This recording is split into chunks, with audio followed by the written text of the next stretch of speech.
Hi, and welcome to English 1302. This is week 9, and I'm Joseph Fly.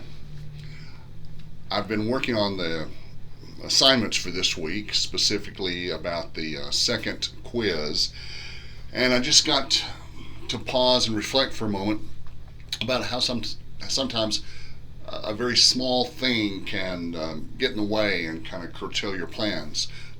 Even the best laid plans of mice and men are often getting a delay. So that's why we pushed the quiz back from last week. We had fall break last week. We were supposed to take the quiz last week. We had to push it back to this week, which I know is the beginning of the poetry unit. But this week, Thursday and Friday, which is November, don't tell me, the 23rd and 24th, Thursday and Friday of week 9, we're going to take the second quiz. And the second quiz will cover basically everything in the short story unit. So that'll be everything beginning with week 5. Which includes those elements of formalism as well as the types of literary criticism. You've got PowerPoints on both of those, handouts too, I think. Then we've got short stories. Job history will not be on there, but everything else will. So I think there's 10 short stories. You'll need to know authors, titles, main ideas, and characters. I won't ask you any little picky details, but you do need to have read the story, and you need to have read the stories carefully enough so that you know what's going on. Be sure you know who all the main characters are, at least the main plot lines of each story, as well as any particular unique aspect to that story. For example, a story for last week was called A Jury of Her Peers. It's about this woman who killed her husband. The men come in, they're searching her house looking for evidence of motivation. They've got the murder weapon, they've got the body, they've got the suspect. They just don't have a reason for the murder. So they're looking for evidence that would prove motivation, and they can't find it. And the women, their wives who are there to help them, hide the evidence. Oh, yes. Now, when you're trying to understand that story, when you're trying to explain that story, there's one element of, there's one form of literary criticism that won't help you, and that is, of course, is feminism. Feminist theory holds that women have been, both in life and in literature, minimized, marginalized, and ignored. But in this story, the main character is a woman, the protagonist is a female, the antagonist is a female, all the rounded characters female, and Mrs. Peters is a very rounded character. So be looking for unique aspects to each story, specifically regarding the useful literary theories. If you took the time to fill out those elements of formalism handout I posted, those will help a lot. Now, of course, you can't use those on the test. It is a test that is closed book and closed notes, so you're going to have to operate just from what you remember. But just filling those things out and studying them can help you to remember that better and do better on the test. We will be using HonorLock again, and of course you'll need a camera. If you're not using a laptop, just a small hand mirror to do the room scan. You'll need your picture ID, and you have to hold it steady enough for it to capture. That's the problem I had. But take time and do a good job. There'll be 50 questions. They're all multiple choice, A, B, C, D, or E. You may have noticed from the last test that I don't hesitate to use the none of the above answer.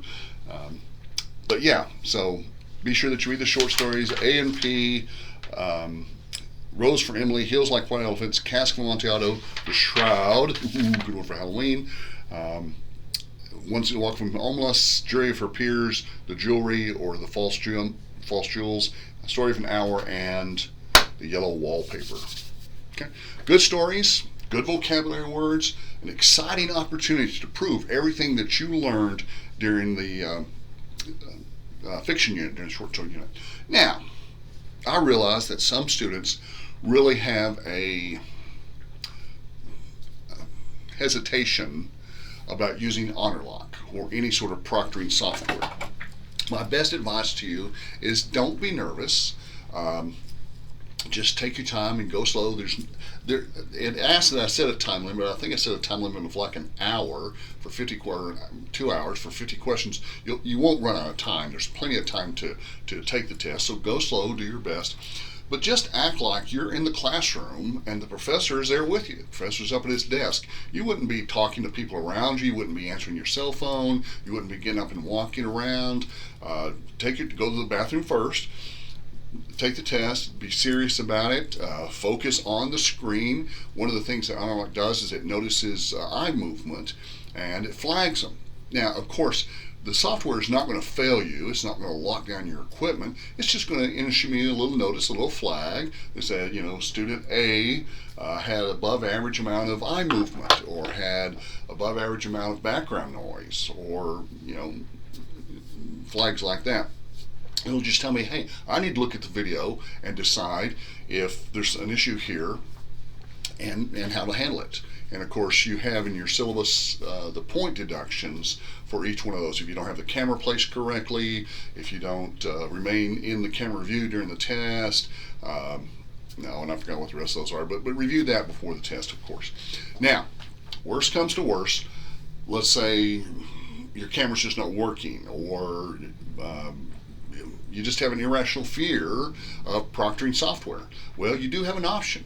You're welcome to come to my Monday night class, which is downtown at the SPC downtown Lubbock campus, 13th and Avenue Q. We're right behind the Prosperity Bank here off Avenue Q. At 7 o'clock, and we'll take the test. It's just an old-fashioned paper and pencil test. I will bring the Scantrons, you bring the pencil and your ID, and you can take the test in person. I really don't mind that a bit, and then I'll just enter the grade manually.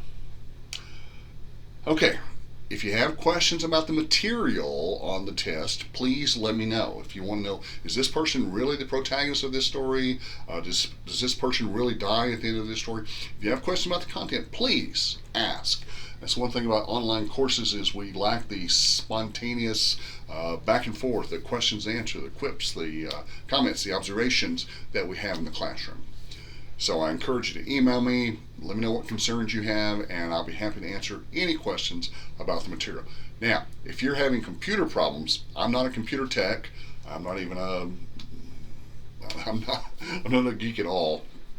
My most common answers to technology questions are unplug it and plug it back in, reboot your system, and then call IT.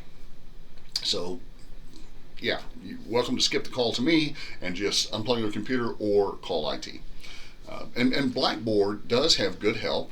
I understand Honorlock has good help also. And of course, South Plains College, our IT department is miraculous. They really go out of the way. Anyway, good luck on the test. It opens Thursday at 8 a.m. and will close Friday at 11:55 p.m. You need to complete the test before the deadline. Do your best. Good luck.